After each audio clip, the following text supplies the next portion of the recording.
Assalamualaikum warahmatullahi wabarakatuh. Kami dari kelompok 3 akan menjelaskan tentang paradigma humanistik dalam manajemen. Nama kelompok kami terdiri dari Helmi Febrian dengan NPM 0012, Sylvia Ratnadewi 0016, Miftah Safira Putri 0179, kemudian yang terakhir Muhammad Hanif Izzuddin 0105. Humanistik adalah, dalam ilmu psikologi, teori humanistik dipandang sebagai alternatif kekuatan ketiga dari kedua kekuatan teori yang sepanjang sejarah selalu menjadi teori yang dominan, yaitu psikoanalisis dan behavioristik. Teori ini dinamakan humanistik karena memfokuskan diri secara khusus pada tingkah laku manusia. Menurut Yusuf Shamsu, teori humanistik dapat diartikan sebagai orientasi yang bersifat teoritis yang menekan kepada keunikan kualitas manusia, khususnya berhubungan dengan free will atau kehendak bebas dan potensi untuk mengembangkan diri.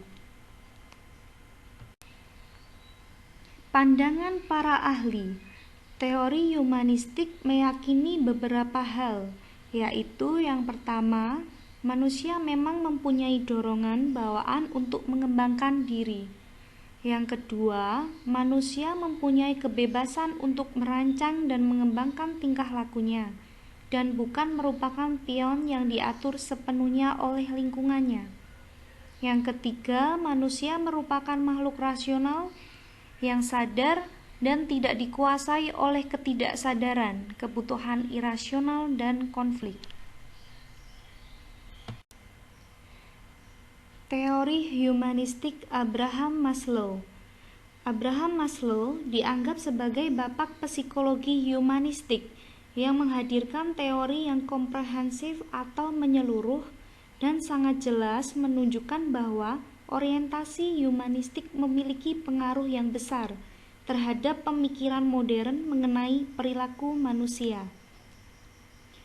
Teori Maslow berdasarkan pada anggapan bahwa setiap individu memiliki dua hal di dalam dirinya. Yang pertama, adanya usaha yang positif untuk berkembang, kemudian yang kedua adanya kekuatan untuk melawan atau memberi penolakan terhadap perkembangan itu. Hierarki kebutuhan Maslow. Maslow menyusun suatu hierarki kebutuhan manusia yang menggunakan susunan piramida untuk menjelaskan dorongan atau kebutuhan dasar yang memotivasi satu individu, yaitu yang pertama tingkat pertama atau kebutuhan fisiologis, tingkat kedua, ketiga, keempat, dan yang tertinggi. Teori tambahan Maslow mengemukakan 3 teori tambahan, yaitu kebutuhan estesis, kebutuhan kognitif, dan kebutuhan neurotik.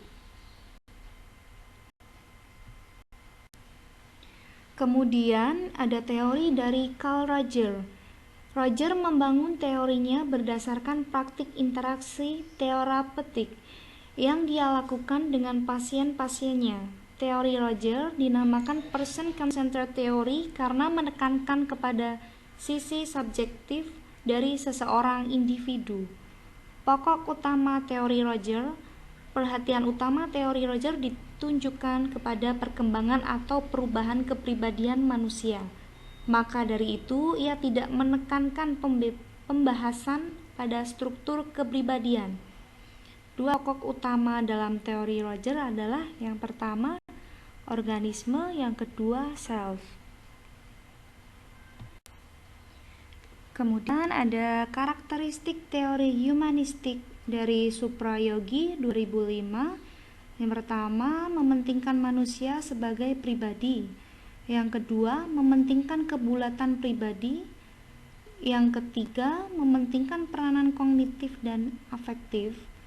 Yang keempat, mengutamakan terjadinya aktualisasi diri dan self-concept. Kemudian yang kelima, mementingkan persepsual subjektif. yang dimiliki setiap individu. Yang keenam, mementingkan kemampuan menentukan bentuk tingkah laku sendiri. Kemudian yang tujuh, mengutamakan insight atau pengetahuan pemahaman. Kemudian di sini ada prinsip teori humanistik. Yang pertama yaitu manusia memiliki kemampuan alami untuk belajar. Yang kedua, belajar menjadi signifikan apabila apa yang dipelajari memiliki relevansi dengan keperluan mereka. Yang ketiga, belajar yang menyangkut perubahan di dalam persepsi mengenai dirinya. Yang keempat, tugas belajar dapat lebih diterima dan disimalisasikan apabila ancaman dari luar itu semakin kecil. Yang kelima, bila ancaman itu rendah, terdapat pengalaman siswa dalam memperoleh cara. Yang keenam, belajar yang bermakna diperoleh jika siswa melakukannya. Yang ketujuh, belajar lancar jika siswa dilibatkan dalam proses belajar. Yang kedelapan, belajar yang melibatkan siswa seutuhnya dapat memberi hasil yang mendalam. Yang kesembilan, kepercayaan pada diri siswa ditumbuhkan dengan membiasakan untuk mawas diri. Yang kesepuluh, belajar sosial adalah belajar mengenai proses belajar. Perspektif humanistik dalam manajemen. Di era otomatisasi, inovasi teknologi, metode dalam produksi, penyempitan hierarki organisasi dan tim virtual atau kontrak menggantikan tenaga kerja permanen. Manajer lebih peduli tentang bagaimana mereka akan memotivasi tim dan memfasilitasi mereka untuk merealisasikan potensi lengkap mereka. Perspektif humanistik berusaha untuk mengatasi masalah yang berpusat pada karyawan dan memperoleh merekomendasikan solusi untuk merawat karyawan dan mengembangkan tim berkinerja tinggi. Perspektif humanistik menganggap bahwa interaksi yang efektif dan hubungan manusia adalah pilar utama untuk kesuksesan organisasi. Menurut Duff, perspektif humanistik dalam konteks manajemen memberikan yang paling penting untuk memperkuat hubungan, memahami penyebab perbedaan dalam perilaku manusia, sikap karyawan terhadap tempat kerja mereka, dan juga proses kelompok. Di sini ada 3 komponen penting dari perspektif humanistik dalam konteks organisasi. Yang pertama, kinerja pekerjaan karyawan akan meningkat ketika mereka diperlakukan dengan hormat dan bermartabat oleh manajer mereka. Yang kedua, ahli teori menganalisis hubungan antara motivasi karyawan dan sifat tugas. Yang ketiga, fokus telah diberikan pada menganalisis hubungan yang kompleks dan interaksi dalam pengaturan organisasi.